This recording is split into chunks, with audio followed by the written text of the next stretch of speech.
본 방송에서 제공하는 정보는 투자 판단에 대한 조언일 뿐입니다. 투자에 대한 판단과 결정은 투자자 본인에게 있음을 알려드립니다. 복잡하고 어려운 뉴스 제가 쉽게 풀어드리겠습니다. 문현진의 뉴스창 시간입니다. 저 오늘도 쏟아지는 뉴스들 뭘 봐야 할지, 그리고 무엇을 본다고 해서 우리가 해석을 또 쉽게 할 수 있는 부분은 아니기 때문에 제가 여러분들께 쉽게 알려드리도록 하겠습니다. 자, 도움이 된다면 좋아요와 구독, 그리고 알람 설정까지 반드시 부탁드리고요. 바로 한번 출발해 보도록 할게요. 자, 일단 오늘은 어떤 뉴스를 먼저 뽑아왔는가. 연준 테이퍼링은 내년에나 할 수 있다라는 그런 이야기 나오고 있습니다. 테이퍼링에 대한 이야기 제가 자꾸 해드리고 있죠. 자산 긴축이라고 하는 부분들, 이거 굉장히 중요한 포인트다라고 설명해드리고 있는데, 금리 인상은 2022년에 할 수 있고, 그리고 테이퍼링은 내년이나 할 것 같다. 그래서 테이퍼링을 당장 진행하지 않을 것 같다라는 이야기를 해놓고 있어요. 뭐 일단 제가 이 녹화하고 있는 이 상황에서 FOMC는 끝났기 때문에 4월 FOMC에서는 이런 이야기를 했습니다. 테이퍼링은 하지 않겠다. 지금 논의할 시기는 아닌 것 같다라고 하고 별다른 이슈 없이 넘어가게 되었어요.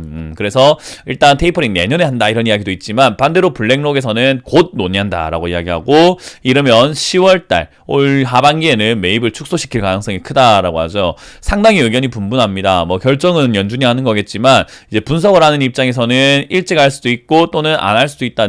한 당분간 안 할 수 있다라고 보고 있는 것 같은데 문제는 그거예요. 언젠가 한다라는 거고, 그리고 이렇게 일찍 할 수도 있다라는 이야기들이 자꾸 오고 간다는 것 자체가 일찍 할 수 있는 요인들이 있어서 그런 거겠죠. 그래서 일찍 할 수 있는 요인들이 아무래도 인플레이션이라고 하는 그런 부분들 계속 보여지고 있잖아요. 요즘에 우리 뭐 철강 관련주 날아가잖아요. 그리고 뭐 원자재 관련주 이런 거 날아가는 이유가 역시 원자재 가격이 너무 비싸지고 있는 거죠. 그 원자재 가격이 비싸지면 당연히 제품의 가격도 비싸지게 되는 겁니다. 그래서 이제 그런 부분들과 밀, 옥수수, 귀리 이런 것들, 우리가 흔히 말하는 먹거리의 그 가격들도 올라가고 있다는 것 자체도 역시나 우리 먹는 뭐 또 가축들 그런 가격들도 올라갈 수 있으니까 밥상 물가 바로 직결타 될 수 있을 것 같아요. 그래서 이런 물가 상승이라고 하는 부분이 지금은 당장은 괜찮다 하지만은 올라가기 시작할 때 얼마나 가파른 속도로 올라가게 될지는 우리가 예측할 수가 없으니까 미리 해야 된다, 미리 하지 않아도 된다라는 그런 이야기로 좀 의견이 분분한 것 같습니다. 뭐 어찌됐든 일단은 이것이 하나가 또 큰 문제가 될 수 있다라는 거 우리가 체크 한번 해보면서 인플레이션 문제가 있을 수 있구나라고 포인트를 잡아놓고 약간은 증시를 걸을 때 살얼음판을 걷는다는 느낌으로 조금 조심조심 이렇게 다가가는 것이 좋을 것 같네요. 자, 그리고 이제 문제는 이겁니다. 인도에서 요즘에 코로나 확진자가 막 30만 명이 넘어서는 거 여러분들 아실 거예요. 근데 인도에서도 그냥 넘어서는 게 아니라 변이 바이러스가 발생이 돼서 넘어선다라는 이야기 나오고 있는데 미국에서도 인도 변이 바이러스가 지금 발생이 되었다라는 발견이 되었다라는 이야기 나오고 있어요. 근데 지금 인도의 확진세가 갑자기 늘어난 게 마스크 미착용이라든지 우리가 흔히 말하는 좀 뭐 청결 부분에 있어가지고 위생 부분에 있어가지고 그런 걸 제대로 수칙을 지키지 않았기 때문이다라고 보는 관점이 있는 반면에 코로나 바이러스가 변종이 되어서 좀 더 감염이 더 빨라진 것이다 라고 보는 관점이 있는 것 같아요. 뭐가 맞는지 모르지만 어찌됐든 저거 때문에 또 확진세가 생긴다라고 한다면은 이번에 경제는 어떻게 될지 좀 한번 지켜봐야 되지 않을까 싶습니다. 뭐 언제 이거 도대체 해결이 되는지 우리가 정확하게 알 수는 없으나 뭐 어찌됐든 중요한 것은 계속 이렇게 코로나 속에 살아가고 있는 우리로서는 좀 이제 빨리 끝났으면 좋겠다 싶은 마음과 방심할 수도 있는 마음이 좀 동시에 들 수 있거든요. 그래서 여러분들도 건강관리 좀 잘 하셔야 될 것 같고요. 확진세가 이제 늘어나게 된다면은 증시가 이렇게 올라온 게 말이 안 되는 게 되는 거죠. 또 확진세가 늘어나면 봉쇄가 들어가고 무역이 또 이렇게 좀 이렇게 줄어들게 되고 이런 일들이 발생이 된다면 오히려 이제는 경제적으로는 좀 타격을 받을 가능성이 좀 크지 않을까라고 볼 수 있을 것 같습니다. 그래서 이런 부분들 하나의 또 어떻게 보면 위험 요소가 되고 있기 때문에 체크 한번 해볼 필요가 있다 생각이 들고요. 그리고 이제 미국 인플레이션이라고 하는 부분들 역시나 빠른 회복 때문에 인플레이션 우려가 커지고 있다라는 게 나오는 거잖아요. 그래서 실적이 지금 점점 이렇게 경기가 회복이 되고 있기 때문에 야 이거 이러면은 진짜 인플레이션 바로 오는 거 아닌가? 경기가 너무 빠르다. 회복이 너무 빠른 것 같아. 그러면 지금 화폐만 너무 풀어놓은 거 아니니? 그러면 화폐가 풀려져 있으니까 화폐 가치가 떨어져가지고 생기는 인플레이션이 생길 것 같다. 그래서 얘들 지금 실적이 좋다라는 것 자체도 사실은 야 물가 상승으로 인해 생긴 거 아니야? 라는 수준으로 지금은 굉장히 인플레이션의 속도라든지 그런 부분들 좀 두려움으로 커지고 있죠.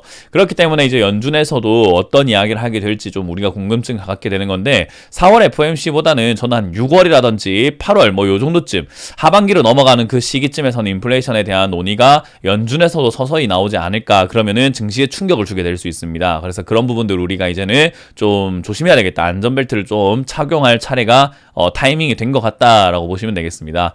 주식에서 안전벨트라고 한다는 것은 현금화기 때문에요. 여러분들 좀 즐기셨으면은 현금화를 이제 천천히라도 시작을 하시는 게 제일 좋고요. 지금 중국과 미국과의 이런 문제들 계속 나오고 있습니다. 달러 패권 도전한다. 그래서 디지털 화폐에 한 발 더 나아간다라고 해서 중국이 먼저 첫 도시 연계 시험을 하겠다라고 하죠. 그래서 내년 동계올림픽 때는 외국인들도 사용할 수 있도록 아무래도 국경까지 없애버리겠다라는 건데 디지털 화폐가 중국이 가장 적극적이에요. 그래서 중국의 화폐가 디지털 화폐로 정말 자리 잡게 된다면은 달러의 위상이 떨어질 수 있고 달러 가치가 폭락할 수 있게 되는 그런 상황도 만들어질 수 있겠죠.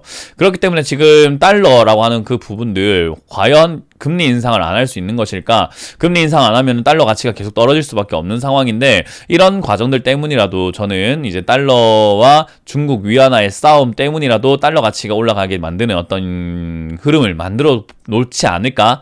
뭐 그런 생각이 좀 드네요. 그래서 이런 것도 하나의 위험 요소가 됩니다.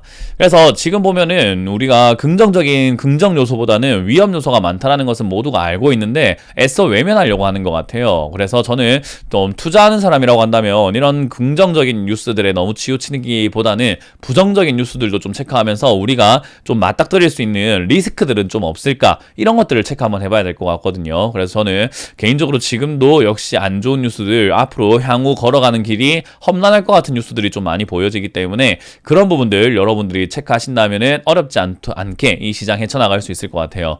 그래서 항상 제가 말씀드리지만 종목보다 중요한 게 시장입니다. 시장이 무너지면 내 종목들 다 무너지게 되어 있는 거고 참여자들의 계좌가 전부 다 박살나게 되어 있거든요.